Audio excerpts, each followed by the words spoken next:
Good evening and welcome. On behalf of Monarch Old Time Radio Players, boo. I'm Charlie Pellissier, and we're really happy that you decided to join us tonight. As we have previously, we've come to share in a little holiday fun, a Halloween-themed evening which hopefully provides a laugh or two, and maybe even a spooky moment. We think we've got a program that you'll enjoy. We have a comedy from the My Friend Irma series, as well as a little drama from the series Suspense. Well, you didn't come to listen to me, I know, but before I conclude my opening thoughts, a little Halloween story. A man was walking home alone late one night when he hears a bump, bump, bump behind him. Walking faster, he looks back and makes out the image of an upright coffin banging its way down the middle of the street towards him. Bump, bump, bump. Terrified, the man begins to run towards his home, the coffin bouncing quickly behind him. Faster, faster, bump, bump, bump. He runs up to his door, fumbles with his keys, opens the door, rushes in, slams and locks the door behind him. However, the coffin crashes through the door, with the lid of the coffin clapping, clappity-bump, clappity-bump, clappity-bump on the heels of the terrified man. Rushing upstairs to the bathroom, the man locks himself in. His heart is pounding, his head is reeling, his breath is coming in sobbing gasps. With a loud crash, the coffin breaks down the door, bumping and clapping towards him.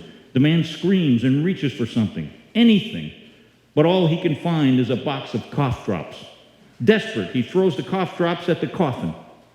And of course, the coffin stops.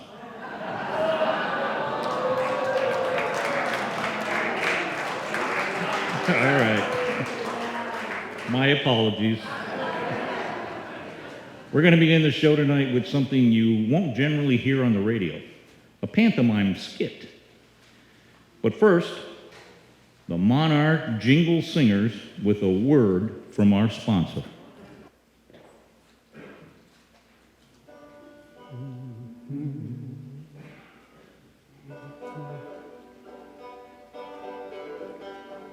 Hot dogs, Armour hot dogs. What kinds of kids eat Armour hot dogs? Fat kids, skinny kids, kids who climb on rocks, tough kids, sissy kids, Even kids with chicken pox love hot dogs. Armour hot dogs.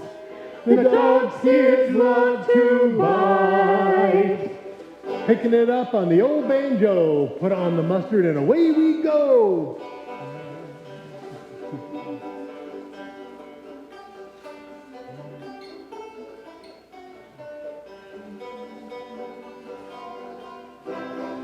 When man bites dogs, that's news, they say. But when kids bite dogs, they yell Hooray! for hot dogs, Armour hot dogs. The dogs kids love to bite.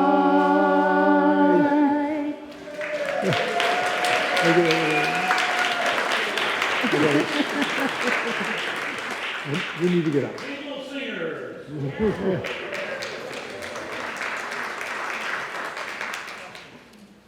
And now we present A Night at the Movies.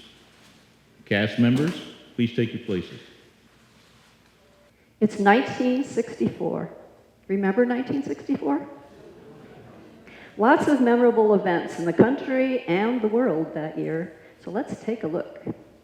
Some bad things and good things were happening in the country. The bad, President Lyndon Johnson escalated U.S. conflict in the Vietnam War, not a popular war.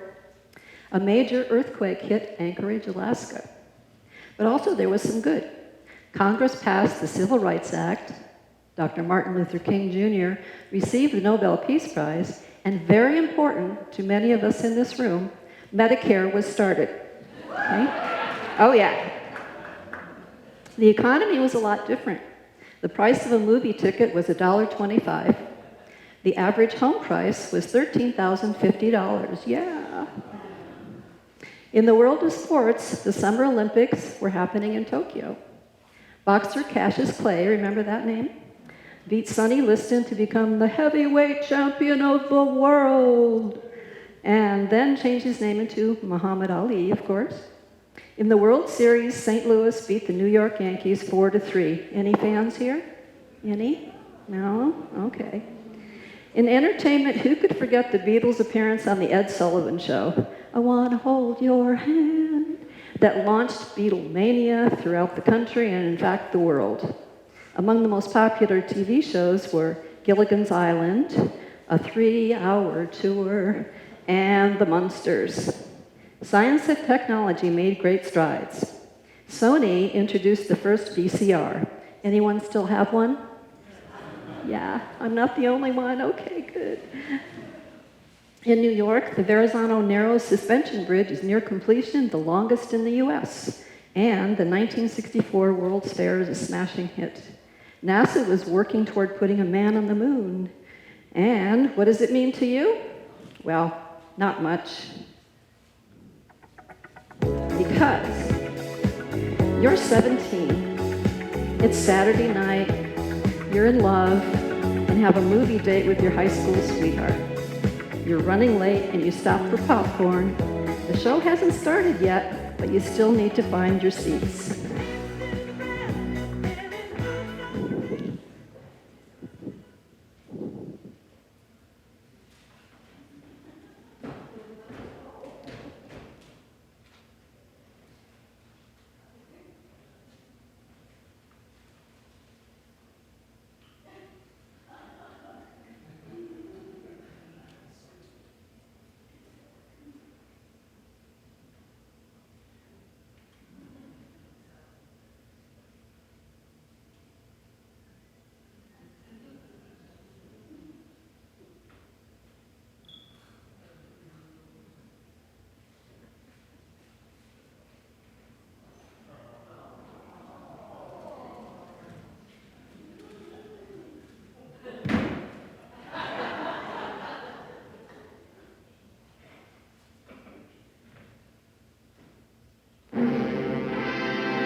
First Colt repeating pistols in this territory, Sheriff.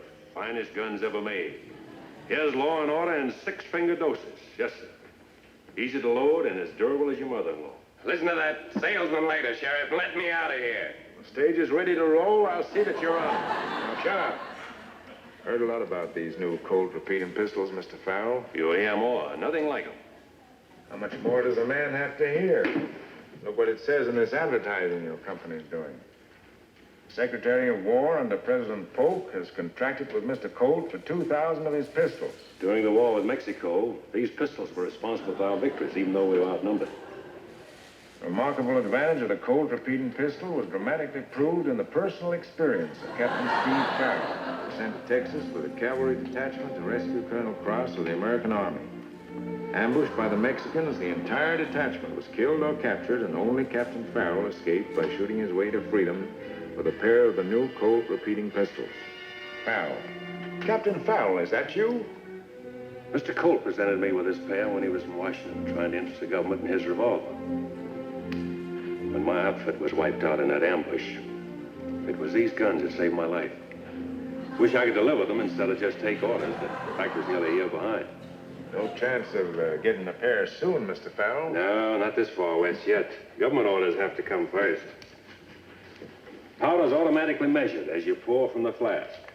6 shots instead of 1. Man, that makes a difference. In your business it does, and I'm not covering the general trade until every law office in my territory gets his order in first. Just crimp in the bullets. No wadding is necessary. And the rammer tempts them home. 6 shots instead of 1. Well, you really got some. If I had me one of them revolvers, I wouldn't be here now. Push the cap down tight, and she's ready to go. All your customers as noisy as that? Only one way to handle these trouble-hunting drifters. Pick 'em up, keep 'em on ice overnight, and then ship 'em out of town. Keeps the streets clean. Every man to his business, Sheriff. Now, to get back to mine, ordered in pairs, this is the way Colonel Cole ships this model. Complete. Stage is ready to roll. Got your freight wrapped for shipment? Be right out with him. Mind waiting a minute, Mr. Farrell? Want to hear more about those guns. This little job won't take long. Maybe this time it won't. I'll be back. Mister, you ain't coming back. Maybe I'm an old man, but I know your kind, rotten clean through, yellow as a whining pup. The kind that can't be a man without a gun in his fist. A pistol don't make a man. It's the gent behind a gun that counts.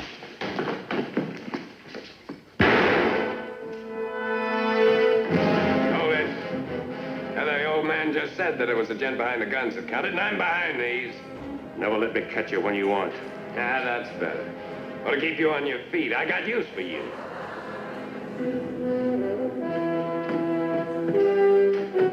Hey, what's going on in here? Thanks, Farrell. Thought you'd forgotten your promise. Wouldn't show up. Let that one go. Get his partner here. Partner.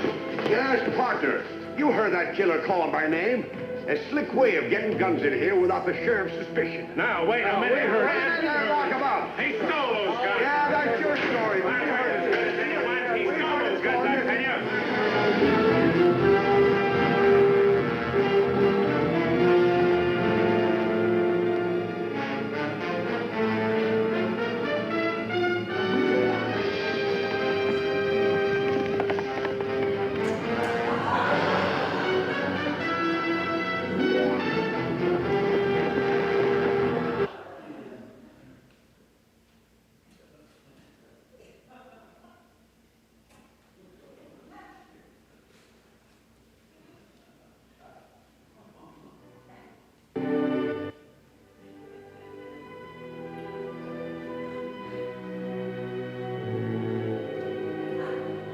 First Colt repeating pistols in this territory, Sheriff.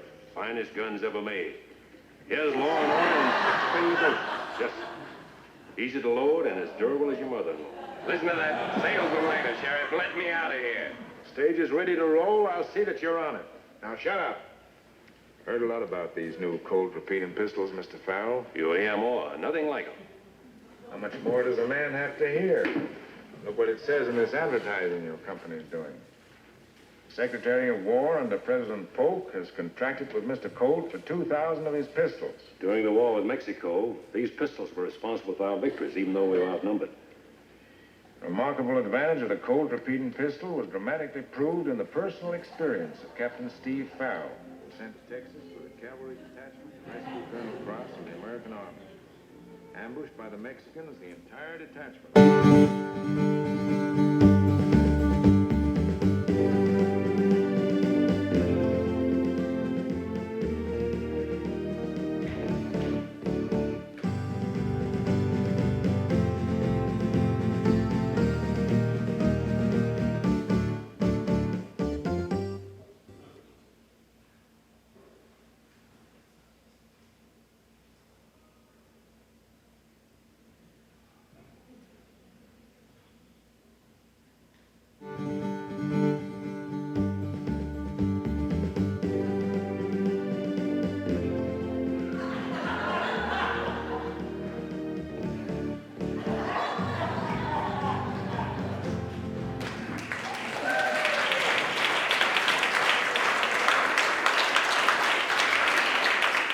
But this man, he dared to use 2 dabs.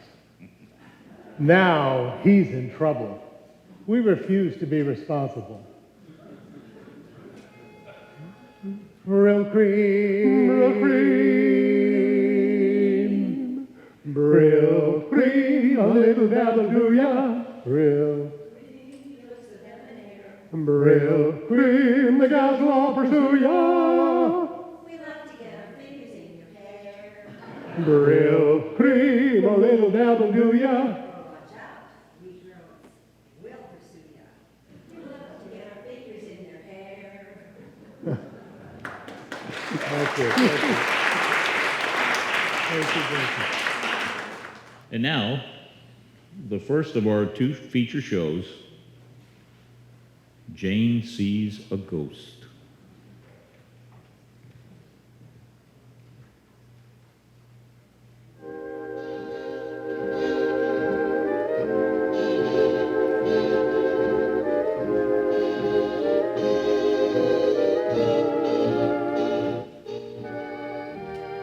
It's that time again when Monarch Radio brings you back to those olden days before television, when radio was the main source of entertainment in the home. And now we present another recreation of one of those comedy episodes from way back when, performed by the Monarch old-time radio players. My name is Jane, and I have a friend named Irma. Which means that it's time for your favorite comedy show, starring Karen Steves as Irma and Jane Atsumi as Jane in My Friend Irma.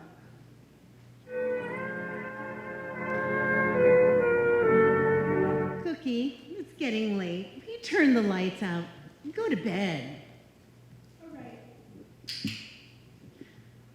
Gee, it's so dark. Jane, what makes darkness? Oh, I don't know, honey. It's simple. Darkness is caused by the fact that all the light has gone out. Oh, I see. Then lightness is caused by the fact that all the darkness has gone out. Yeah, yeah, something like that.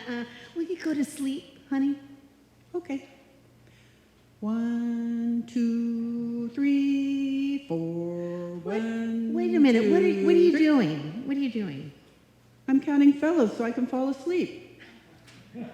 You're supposed to be counting sheep. Well, you go to sleep the way you want to. I'll go to sleep the way I want to. Okay, suit yourself. Jane, What is it, Irma? what side do you generally sleep on? Oh, I don't know. I guess I sleep on my back.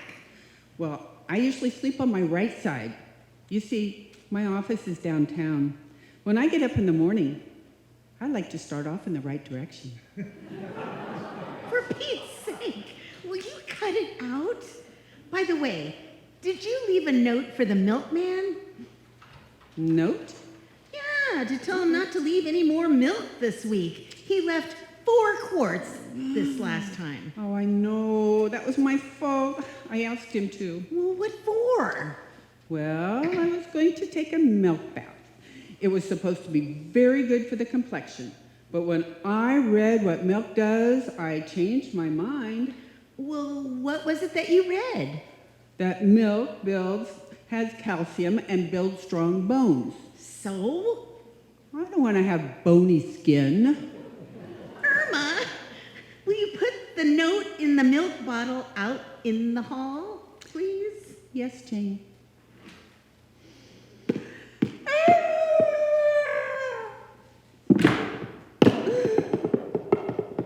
Irma, what's the matter? Get out from under the bed. No, there's a ghost running down the hall. Ghost? What are you talking about? I tell you, I saw him, Jane, a real live dead ghost. Irma, will you stop imagining things? Oh, Janie, I saw it, a real ghost. Oh, Janie, I'm scared. What are we going to do? Well, personally, I never believed in ghosts. They've been scientifically proven to be non-existent. Then what are you doing here under the bed with me? So I'm not the scientific type, Irma. What was this ghost, this particular ghost, wearing a long white sheet? Yeah, how'd you know? Well, I might as well tell you. Come on, let's get out from under the bed. Okay. I I saw the same ghost running down the hall last Tuesday. You did? Yeah, I thought I might be imagining things, so I didn't say anything. Oh, Jane, this is Tuesday. I know it is. And you saw him last Tuesday? Yes. Well, maybe he only haunts on Tuesday. You know, like a union ghost.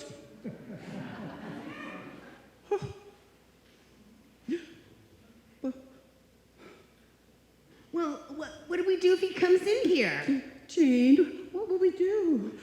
Well, the ghostless thing is the dumbwaiter. We can get out through there. But it's down in the basement. Time comes, I'm not going to worry about details. You know, this whole thing is ridiculous, Irma. I'm sure it's just our imagination, and I am positively not going to be frightened by any more of this. Jane, I wish you'd get under your own bed. Well, Irma, I am terrified. Someone is knocking on the door. Do you think it might be? I don't know. I'm going to find out.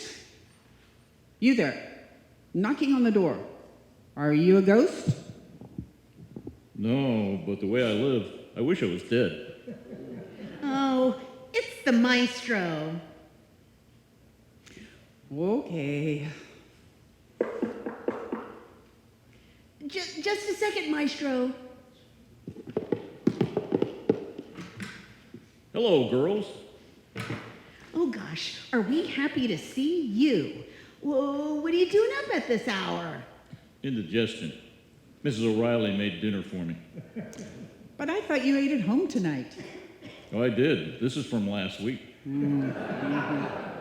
Girls, I've never seen you so pale. What's that makeup on your face, eh? Cold cream? No, ghost cream. Ghost cream? Maestro, I know this must sound idiotic to you, but Irma and I have both seen a ghost running down the hall. You have? Yes. Make room for another idiot, then. You mean? Yeah, I saw it 2 weeks ago on Tuesday night. Well, what did you do? Well, being I'm a man, there was only one thing I could do. I fainted. Well, what are we going to do about this? Well, why don't we call up the exterminating company and tell them to come and spray? Oh, Irma. Personally, I can't see why any self-respecting ghost would want to haunt this place. Cemeteries are much more livable. I really think we should tell Mrs. O'Reilly. Oh, Irma, we can't do that. But it'll get rid of the ghost. How? Well, you know she doesn't allow people in here unless they sign a lease. Oh, that is the one thing we can't do, is to tell her. I think we ought to wait, and then... There it is, the ghost again. Everybody be still. Yoo-hoo! Girls! Well, if it's not the ghost, it's an old vampire bat. Now listen, not a word about this to Mrs. O'Reilly, because she may not believe us, and she'll think we're just trying to defame her building, and she'll throw us out. Yeah, you got a point there, because come to think of it, if the ghost was a man, she would have caught him a long time ago. Now, remember now, no one tell her, and that means you, Irma. Oh, you can count on me, Jane. I know how to play dumb. Come in, Mrs. O'Reilly. Hello, girls. Is everything all right? I heard a commotion up here. Oh, everything's fine, Mrs. O'Reilly. I'm sure you couldn't find a ghost around here for miles. Oh, swell. Ghosts? Well, you should excuse me, Irma. Mrs. O'Reilly. Seeing you with hair and curlers, your face without makeup, she thought maybe you were getting ready to haunt the house. Oh, glory be. I forgot all about me appearance. I must look a mess. Well, I wouldn't say a mess. But give me time. I'll think of the word. I know the word. disaster. I'll thank you to keep your insults to yourself. Girls, why do you look so pale? Yeah, we saw a mouse. Yeah, about 6 feet tall, wearing a white sheet. You girls don't make sense. And Maestro, what you doing here at this hour? Me? Well, I walk in my sleep. How come? If you had the mattress that I do, you do a lot of walking too. Really, Mrs. O'Reilly, there's nothing wrong. What Irma said about ghosts is ridiculous, isn't it, Irma? I'm not spooking till I'm spooking to. Irma, go on, Mrs. O'Reilly, go back to bed. You need your beauty sleep. Yeah, offhand, I'd say about 60 years. Now, just for that, I insist you walk me down to my door. You know, I'm afraid of the dark. Someone might try to carry me off. Not if he's carrying a flashlight. You see, she didn't find out anything from me. You did everything but draw her a road map. Now, come on, get in bed and let's forget this whole thing. All right. I'll turn out the light. Good night, Cookie. Good night, Jane. Jane? Yes. What does a ghost really look like? I don't know, honey.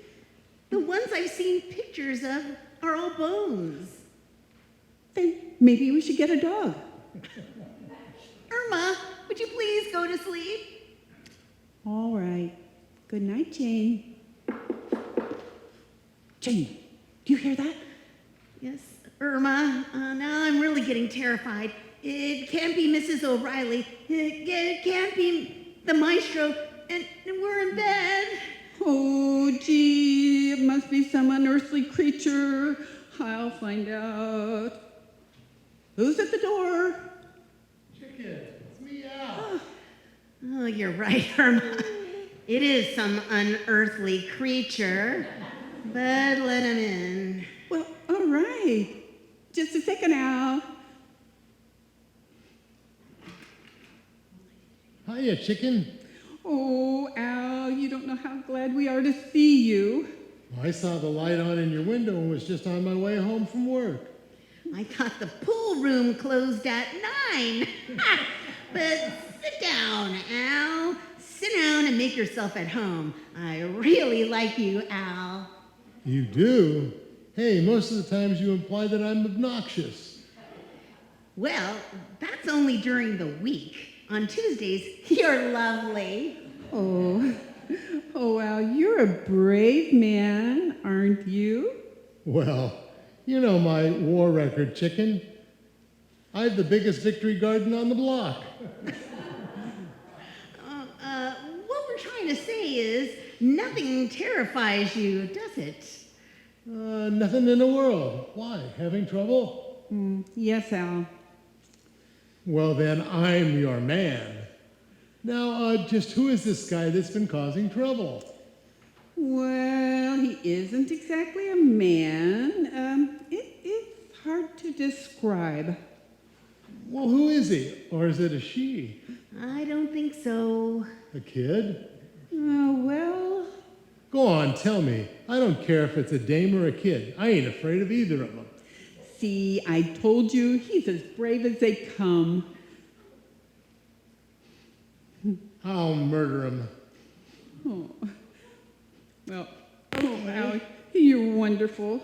Come on, Jane. We can sleep in peace. When that ghost comes back, my Al will take care of him.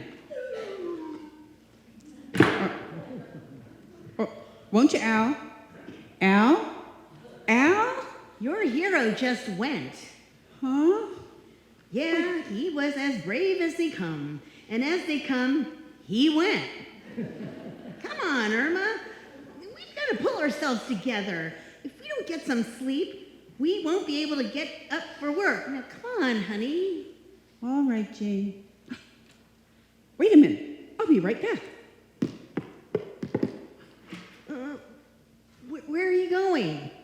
Oh, Jane, I'll only be a minute. Irma, get back into bed. I'm scared.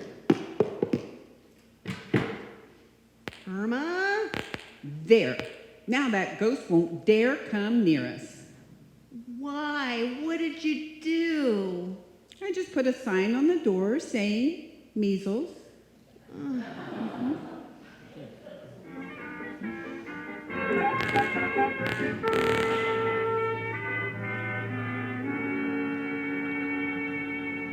Miss Peterson, Miss Peterson. Miss Peterson. Yes, Mr. Clyde. Will you please stop yawning? It frightens me. Why? Your mouth is open and I'm afraid you're going to talk. Take this letter, please. All right, Mr. Clyde. I'm ready and I'm wide awake. Good. To Mr. John Schwartz, President, Snag Group, Zipper Company, New York City, New York. Got it. Got it, you idiot. You can't write with a nail file. Oh, I'm sorry. What's the matter with you, Miss Peterson? Mr. Clyde, have you ever had a sleepless night? Yes, I have. Right after the morning I hired you. No. Jane and I were up all last night. I saw a ghost. A ghost? Yes. I think the apartment we live in is haunted. Well, my dear girl, you have no problem. If you want to get rid of that ghost, it's simple. How? Talk to him for a while. He'll leave. I know many times after talking to you, I wanted to leave this earth. Oh, no, Mr. Clyde. This is serious. I'm not getting any sleep, and I just don't have any vitality. In other words, when I get here, I'm not all there. You can be anywhere and you're not all there. All the silly, preposterous stories seem close. Well, I did. I saw Tuesday night. And Jane saw him last Tuesday night. And hey, the maestro saw him the Tuesday night before that. Miss Peterson, there's no such thing as a ghost. It's just an apparition. Oh, that's ridiculous. None of us have had any surgery. Furthermore, I think... How do you like that? You fell asleep. Huh? Miss Peterson. Look, I don't want to be a hard-hearted boss, but are you sure you saw a ghost? Positively, he was running down the hall. Was he running fast? Real fast. Well, he sounds peppier than you. Why don't you go home and send him here to work? You're not going to help me, Mr. Clyde? Help you? I want to tell you something, Miss Peterson. I'm running a law office, and if you do not come to work with all your full faculties, as limited as they are, I'm going to replace you, because right now you're non-compos mentis, incoherent, lackadaisical, and completely dispensable. I am? Positively. Mr. Clyde, will you please put that in writing? Why? I might need a reference for my next boss. Get out of here.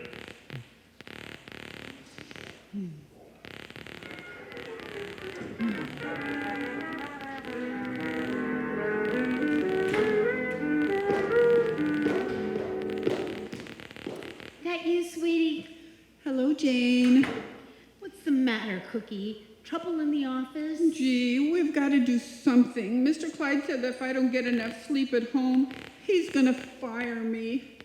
But he gave me a very nice reference. He did? Yeah. He said I was non-compost mentis, and if I remember my French, it means I'm really on the ball. Oh, honey, I've got a headache. Take it easy, will ya? Were you sleepy at the office? Sleepy? I drank so much black coffee that I've developed a Brazilian accent. Ha! You know, this is dreadful, Irma. Let's go to bed early and get a good night's sleep. All right, Jane. What are you doing? Well, I'm hanging the sheet over the clothes tree. If a ghost comes, he'll see that we've already been haunted.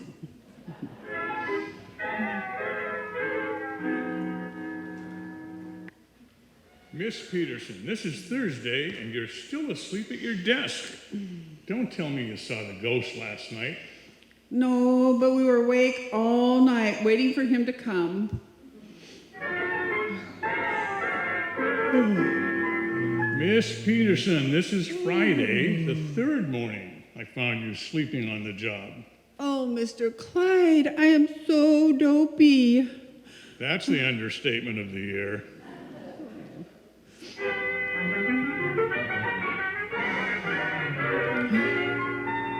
Miss Peterson, this is Tuesday morning.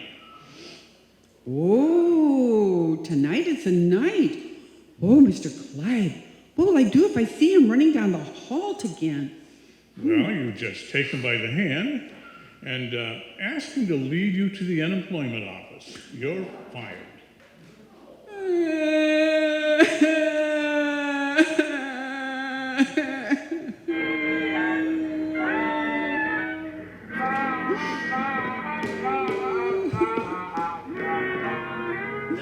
Jane! That you, Cookie? Irma, what's wrong? I've been fired. Oh, that's terrible. How are we going to get along? What do you mean? I've been fired too. Rather, I told my boss I just couldn't go on taking a salary and coming to work every morning and falling asleep. Irma, do you know what the time has come for action? We'll just have to tell Mrs. O'Reilly the truth and move. When we get back to normal, I'm sure we can get our jobs back. Come in. It's me again, Maestro Wonderkin. Well, girls, it's Tuesday night again, and I thought maybe you'd like to go for a little walk. Walk? Where to? Boston. We can be back tomorrow. No, Maestro, no. We have decided to face the issue. We're going to tell Mrs. O'Reilly we think the place is haunted and we're moving. Oh, no, girls, you can't move. It'll break my heart. Well, we can't sleep. Can you? Well, yeah, but only because I keep telling myself the ghost is better off than I am. What do you mean? When I saw him, he was wearing a clean white sheet. I should get such service. Well, we've had all we can take, and I'm calling Mrs. O'Reilly. Mrs. O'Reilly, will you come up here right now? Who's doing all that yelling? Oh, gee, I'm sorry, Mrs. Martin. Did I wake the baby? No, but please be quiet. I'll be right up, Janie. Please. Now, Irma, I'll do the talking. Okay. What has my life come to that you girls are going to leave? And yet, how can I stop you? I saw the ghost with my own eyes. If only I could figure out who it was who was coming back to haunt me. I know it wasn't my school teacher. The day I graduated, she said she never wanted to see me again. Irma. Yoo-hoo, it's me, Mrs. O'Reilly. Oh, please come in. Hello, girls. Maestro. Good evening. What's the trouble, Janie, darling? Oh, well, Mrs. O'Reilly, I don't know how to begin this, but... Mrs. O'Reilly, we want the truth. Have you rented out one of your apartments to a person who is not living? What? No, they're all living. A couple of them are deadbeats, but they're still alive.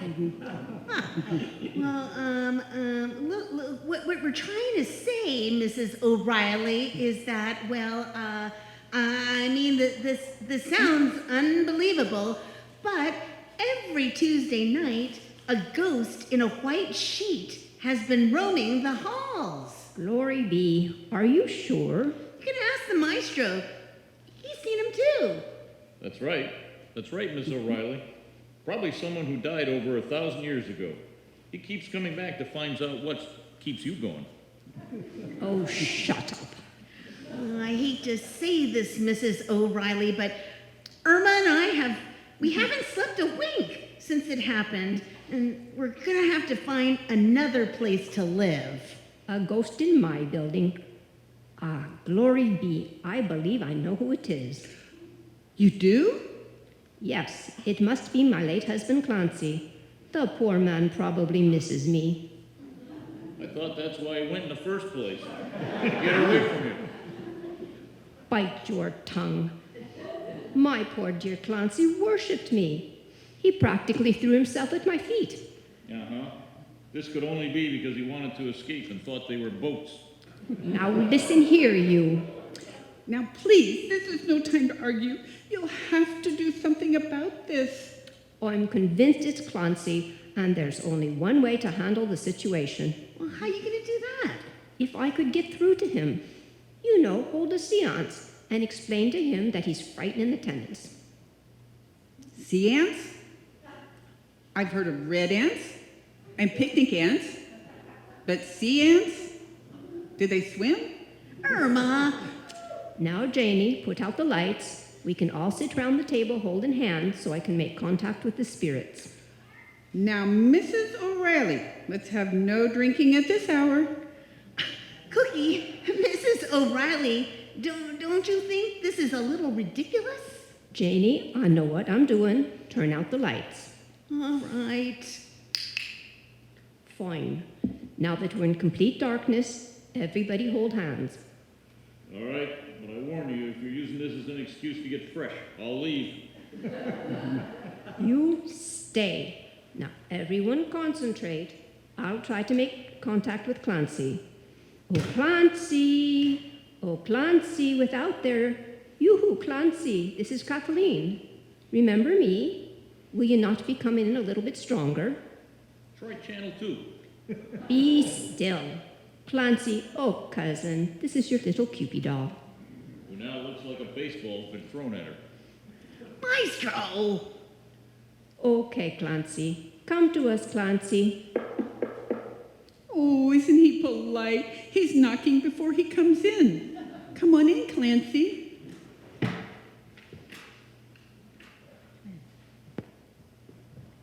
Hey, folks. Hey, why are you all sitting around the table? There ain't no food on it. Well, Mrs. O'Reilly's holding a siesta. Seance. Seance? What for? I'm trying to get through to me late husband Clancy so that he'll stop haunting the building. Now just sit down and hold hands with the person next to you. Oh, okay. Now concentrate, everyone. Clancy, Clancy, I'm calling you out there in the spirit world. Ah, I think I'm getting something. Ooh, I see a small light in the distance. It's the one in the refrigerator. Oh, will you please sit down? Okay. Go on, see if you can dial him in. Clancy, if you love me, please answer. He answered. Sounds like he's running away. He must have seen you. Somebody quick, go to the door and see if he's there. Oh, no, not me. Do it. No. Hey, I'll go. Hey, I bet it worked. You bet what worked? I put carpet tacks in the hall. Carpet tacks? Wait a minute, I'll be back. Where's she going? Gee, I don't know.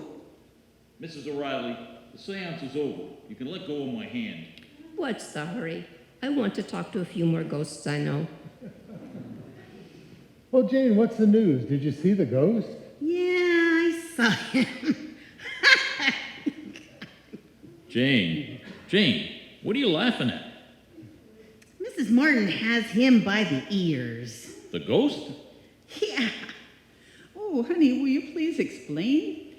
Every Tuesday night, Mr. Martin has a poker game, and so he can't sneak out to meet the boys. Mrs. Martin hides his clothes, so he runs down the hall in a sheet.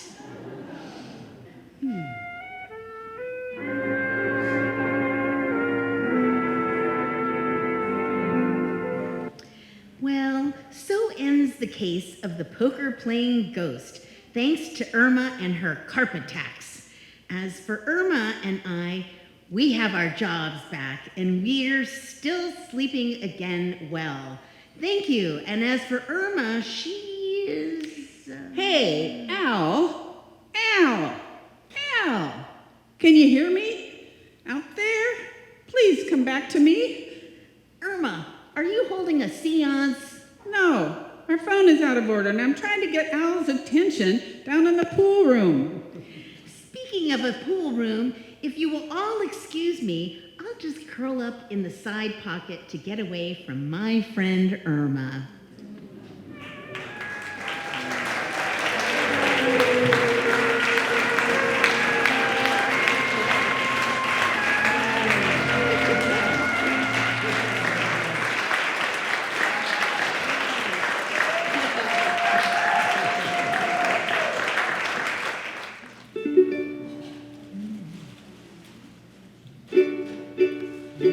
Mr. Clean gets rid of dirt and grime and grease in just a minute. Mr. Clean will clean your whole house and everything that's in it. Floors, doors, walls, halls, white wall tires and old golf balls. Sink, stoves, tubs he'll do. He'll even help clean laundry too. Mr. Clean cleans rid of dirt and grime and grease in just a minute. Mr. Clean will clean your whole house and everything that's in it.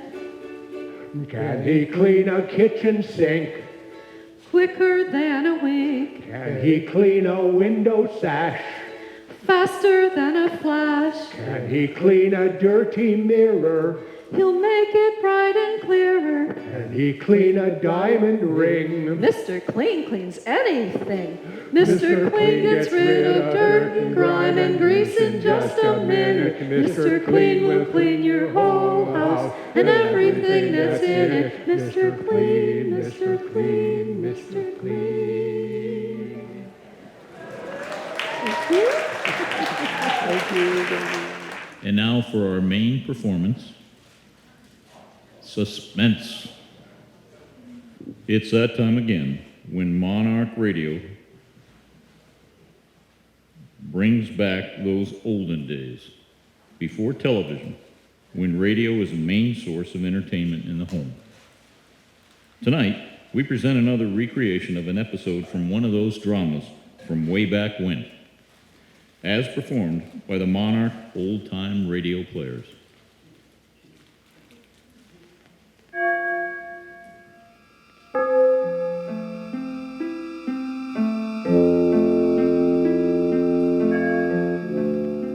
And now, tonight's presentation of radio's outstanding theater of thrills, Suspense. Tonight, the story of terror in the streets. We call it The Whole Town Sleeping, a suspense play written by Ray Bradbury.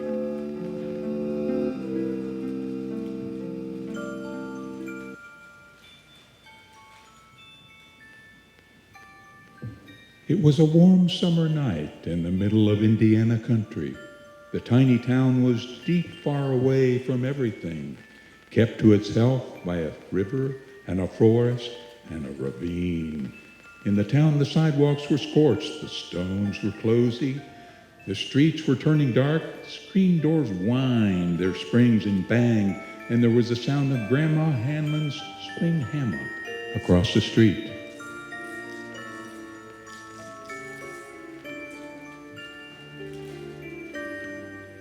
On her solitary porch, Lavinia Nebbs, age 37, very straight and slim, sat with twinkling lemonade in her fingers.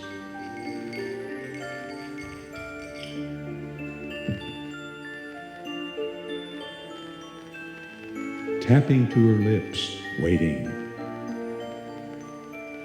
Here I am, Lavinia. Lavinia turned. There was Francine at the bottom porch step. She was all in snow white.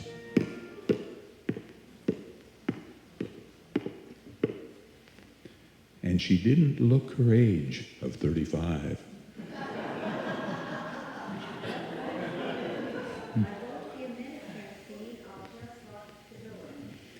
All right. Lavinia gets up and locks the door. Francine and Lavinia leave the porch and walk through a swinging gate to the street.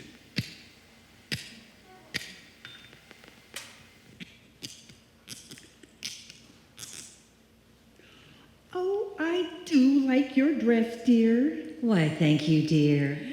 Oh, you look so well in that color. I'm afraid I could never wear it. It makes me look sallow. No, it doesn't. I'm sure it doesn't. Of course, I've always loved you in white. Evening, ladies.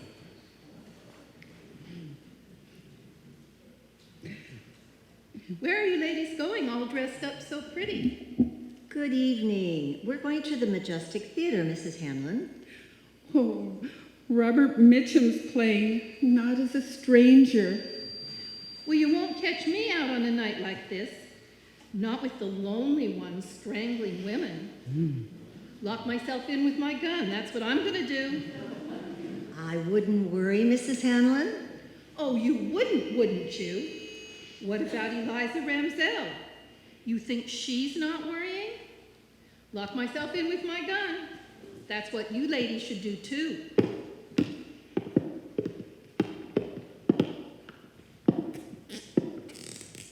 So silly. Silly old woman. Lavinia, you don't believe all that gossip about the lonely one, do you? Well, a lot of old silly women who have got nothing better to do than talk. Well, just the same, Hattie McDowell was killed a month ago, and Roberta Ferry the month before, and now Eliza Ramsell's disappearing? Eliza Ramsell walked off with a traveling man, I bet. But the others?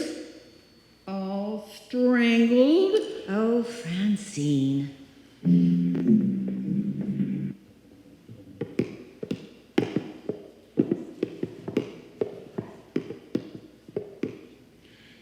They reached the edge of the ravine that cut the town in two, stood there. Behind them were the lighted houses, ahead deepness, moistness, fireflies, and dark. The ravine had to be crossed to reach the movies, deep and black as it cut into the hills, then a creaking bridge to cross over the stream, then 113 steps up the steep and bramble bank to the other side. The lady stood there looking down.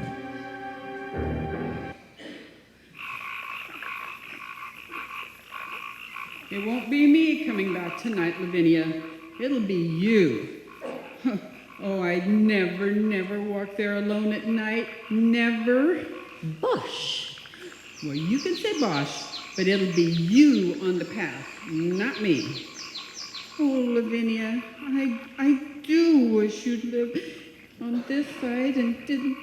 Oh, don't you get lonely living by yourself in that house? Old maids love to live alone. Come on, we'll take the shortcut. I'm afraid. The ravine scares me. Oh, come on. Don't be so silly. I'll hold your hand.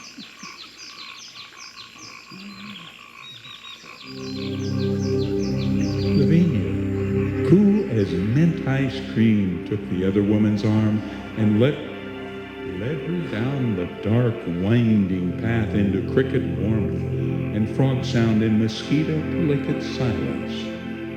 Oh, let's run, Lavinia, please. No, why should we? If Lavinia hadn't turned her head just then, she wouldn't have seen it. But she did turn her head, and it was there.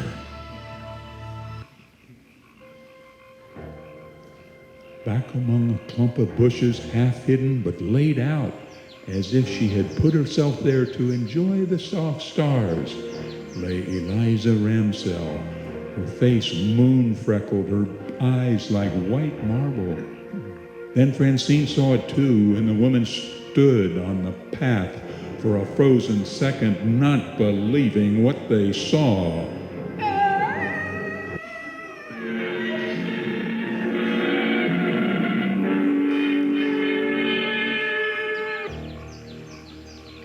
Lavinia held on tightly to the shuddering Francine, and the policemen were all around the ravine grass. Flashlights darted about around the shadows of the ravine. Voices mingled, and the night grew on towards 8:30. You didn't move her, ladies. Of course not. Oh, no, we couldn't touch her. How could we? And there was nobody? You didn't hear anything? Sounds or anything unusual? No, nothing. It's a lonely one, isn't it? He did it, didn't he? Well, couldn't say, ma'am. We knew her, you know. She was a friend of ours. Oh, I'm sorry. That's too bad. Well, I'll have one of my men walk you across the ravine.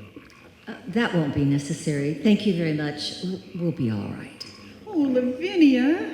Come along, dear. Oh. And they crossed the ravine, each with her own thoughts. And the creek waders under the bridge whispered, "I'm the lonely one. I'm the lonely one. I kill people." Then they were at the top of the stairs and bathed in safe light from the street lamp.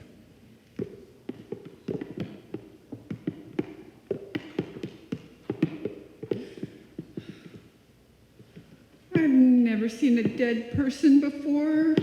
Come on. It's only a little after 8:30.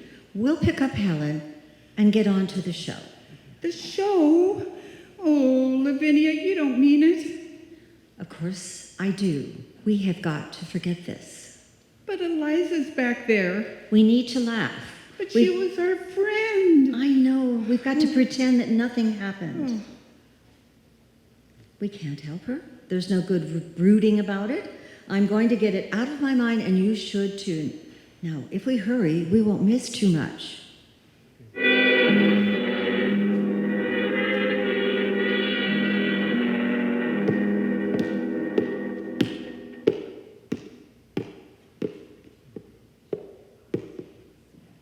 I thought you two'd never come. You're an hour late. Well, Helen, we... Someone found Liza Ramsell dead in the ravine. Oh, no. Eliza. Who found her? We don't know. Oh, how awful. Did you see her? Was it terrible? Let's not talk about it. Oh, I really think I should lock myself in the house. I don't think we'd better go tonight. Of course we will. Besides, the lonely one can't kill 3 ladies at once. There's safety in numbers. Anyway, it's too soon. The murders come a month separated. Come along, Helen. Oh, well, I'll get a sweater. You wait for me.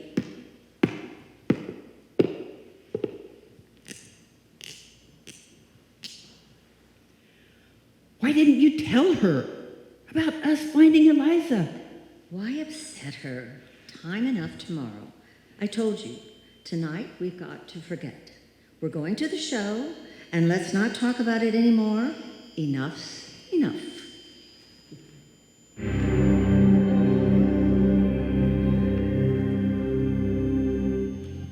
The ladies walked downtown and stopped at the drugstore, which was a few doors from the theater. Lavinia bought a quarter's worth of green mint chews, and the druggist dropped the mints into a sack with a silver shovel. You look mighty cool there this noon, Miss Lavinia, when you was in. So cool and nice. Someone asked after you. Oh? Yeah, man sitting at the counter. He watched you walk out and he says to me, "Who's that?" Just like that. He said it. Why, that's Lavinia Nibbs, prettiest maiden lady in town, I says. Beautiful, he says, beautiful. Where's she live? You didn't. You didn't give him my address. You didn't, I hope. Well, maybe I shouldn't have. I didn't give him the exact address. I said, over on Park Street, you know, near the ravine, kind of casual. I'm sorry. What did he look like? Oh, not much, I guess. Wore a dark suit, pale, kind of thin. Probably nothing but a stranger passing through. I'm sorry, Miss Lavinia. Here, no charge for the peppermints. Don't be silly, Mr. Brooks. Here. Well, I know what we're going to do right now. We're going straight home. That man asking after you. You're next, Lavinia. You want to be dead in the ravine?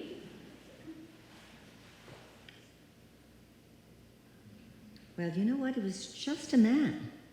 That's all. Doesn't mean a thing.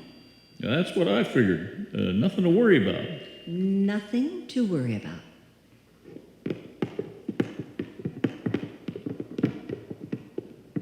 I'm not going to miss the movie. You two can do what you want. I'm going. Well, I think we should go home.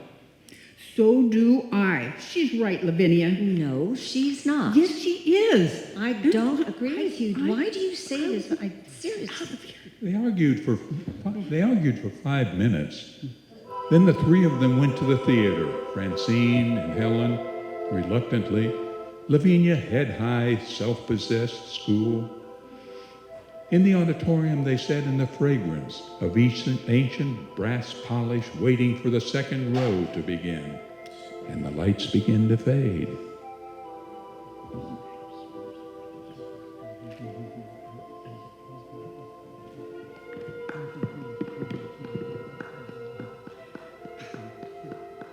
Lavinia. What? As we came in, a man in a dark suit followed us. He was thin. I think he had a pale face. He just came in and he's sitting behind us. What? Oh, Helen. What man? The man behind us. It's the one Mr. Briggs said was in the drugstore. Behind us now. Oh. I'm calling the manager. It's him. Stop the movie. Stop it. Put on the lights. It's the murderer. The lonely one. He's here. Put on the lights. Lights.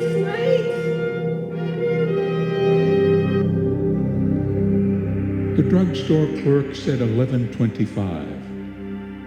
They'd come out of the theater feeling new, and now they were laughing at Francine, and Francine was laughing at herself.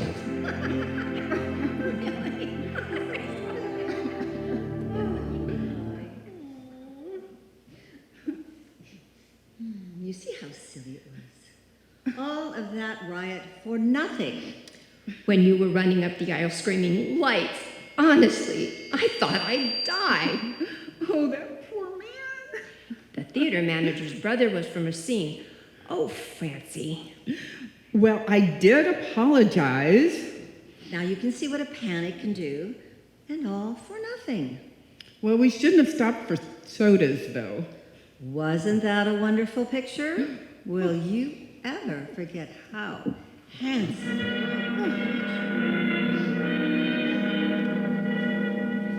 The streets were midnight clean and empty. Not a car, nor a truck, nor a person in sight. The ladies walked under a flickering neon sign, buzzing like a dying insect. The sounds of their heels sharp on the baked pavement.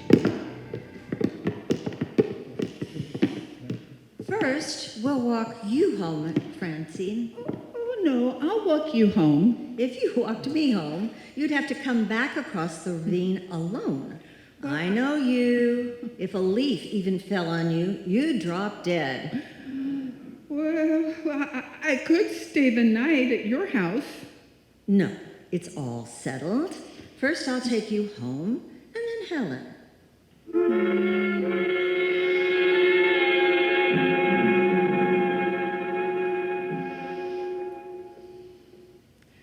Lavinia? Helen? Stay here with me tonight. It's late. Mrs. Murdoch has an extra room. Oh, no thanks. I don't sleep well away from my own bed. Oh, please, Lavinia, please. I don't want you dead. Now you've got to stop this. I mean it. I promise you I'll call you the very minute I get home. Now, will you? I Will promise. you really? I do. Oh, and Helen, you make her promise to call? I will. Well, good night. Be careful. Now, I'll walk you home.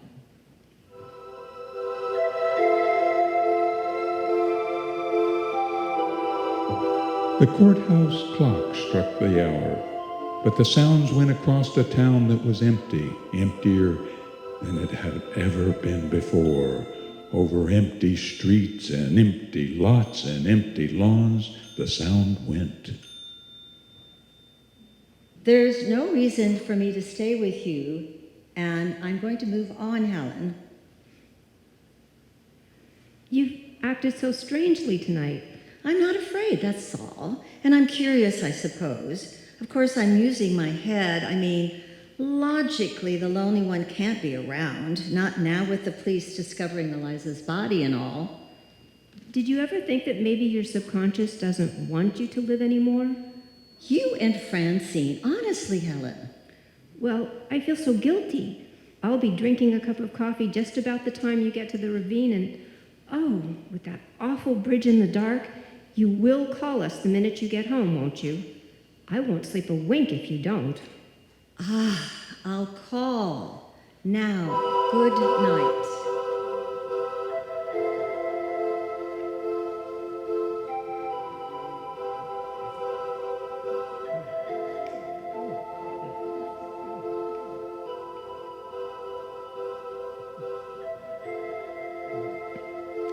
Lavinia Nebbs walked down the midnight street into the late summer silence. She saw the houses with their dark windows, and far away she heard a dog barking. In 5 minutes, I'll be safe at home. In 5 minutes, I'll be phoning Francine and Helen. They're so silly, like old hens. Old? I'm older than either of them.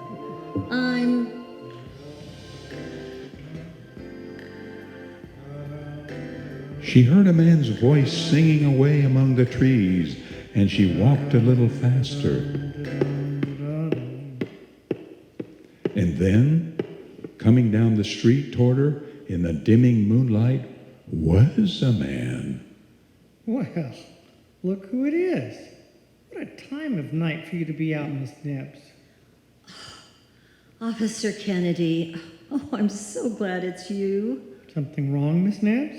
Oh, no, nothing at all. I'm just glad it was you.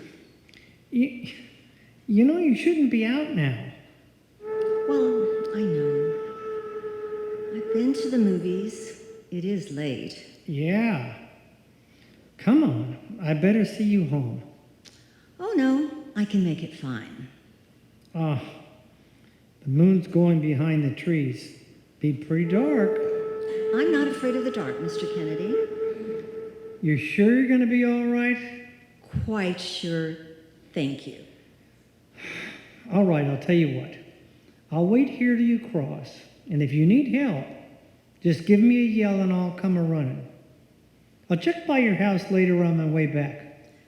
Thank you. Good night. Good night.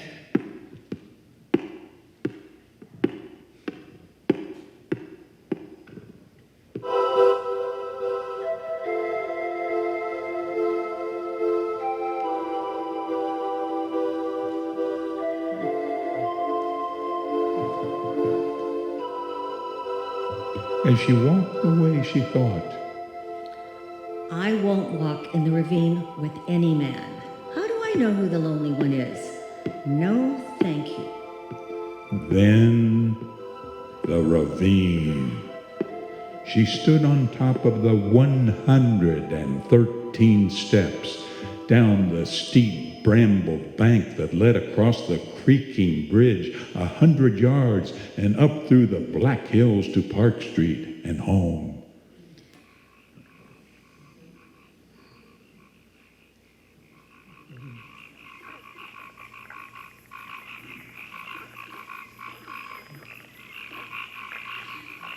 Three minutes from now, I'll be putting my key in the house door. Nothing can happen. Nothing. She started down the dark green steps into the deep and dark and damp ravine, counting as she went. 1, 2, 3, 4, 5, 6, 7, 8. The ravine was deep, and the world was gone. The world of safe people in bed, the locked doors, the town, the drugstore, theater, lights. 17. Everything was gone. Only the ravine existed and lived black and huge around her. 26, 27, 28, 29, 30, 31. Nothing's happened, has it? No one around. Is there? Remember that old ghost story we told each other when we were kids? About the man coming into your house and you're upstairs in bed. And he's at the first step coming up to your room. Now he's at the second step. Now he's at the third, the fourth, the fifth step. How you laughed and screamed at the story. Now the horrid man's at the 12th step, opening your door. Now he's standing by your bed. What? What's it? There. At the bottom of the steps. A man under the light. No, he's gone. He was waiting there. But it's nothing. It can't be. Nothing. Nothing on the bridge. Fool. That story I told myself. How silly. Shall I call Mr. Kennedy? Did he hear me scream? Or did I scream? Maybe I only thought I did.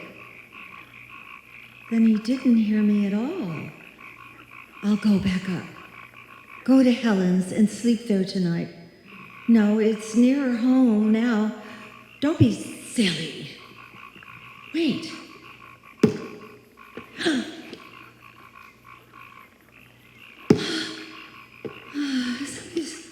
Someone's following me. Someone's on the steps behind me. I don't dare turn around. Every time I take a step, he takes one.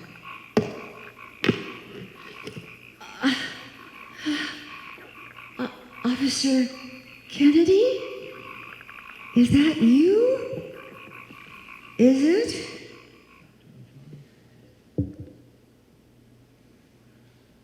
The crickets were suddenly still. The crickets were listening. The night was listening to her. Then there was a sound, only a woodchuck surely, beating a hollow log. But it was Lavinia Nibbs. It was most surely the heart of Lavinia Nibbs. She went down the steps faster, faster, run. She heard music, breathe in a mad way, a silly way. She heard the surge of music that pounded at her, rushed, plunging her faster, faster, down, down, down into the bowels of the ravine. Only a little way across the bridge. Run, run. Don't turn, don't look. If you see him, you won't be able to move. Just run.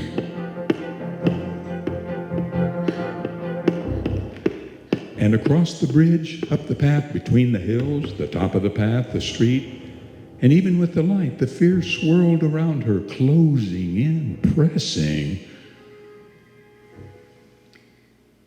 If I get home safe, I'll never go out alone. I was a fool. Never again. If you get me home from this, I'll never go out again alone. I promise. Please, please let me, please. Give me time to get inside and lock the door, and I'll be safe.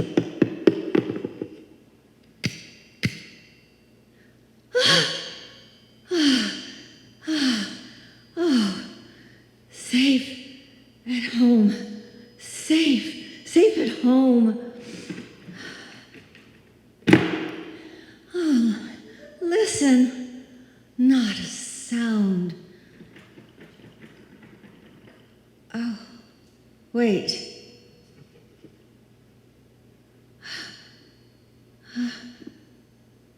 Wait. The window.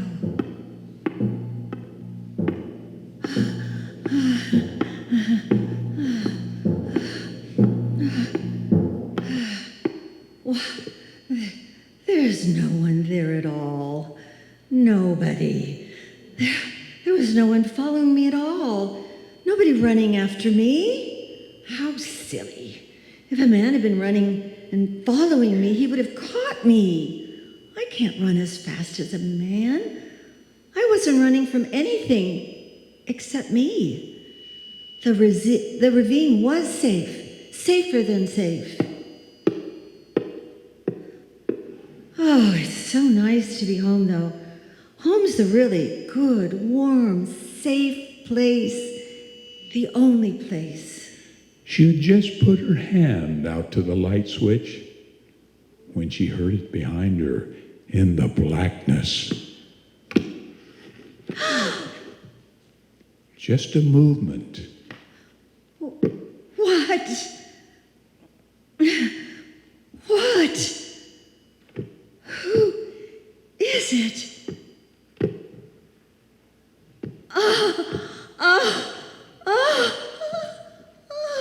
Beautiful.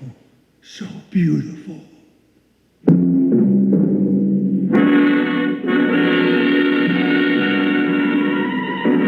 Suspense.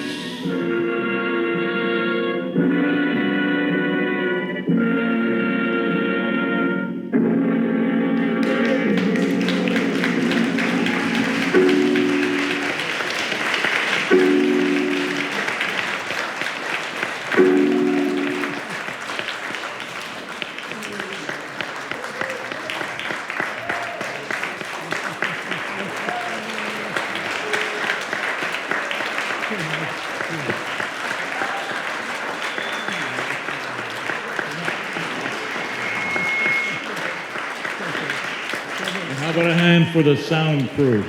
They did double duty work with those footsteps. And our director, Howard Wishner.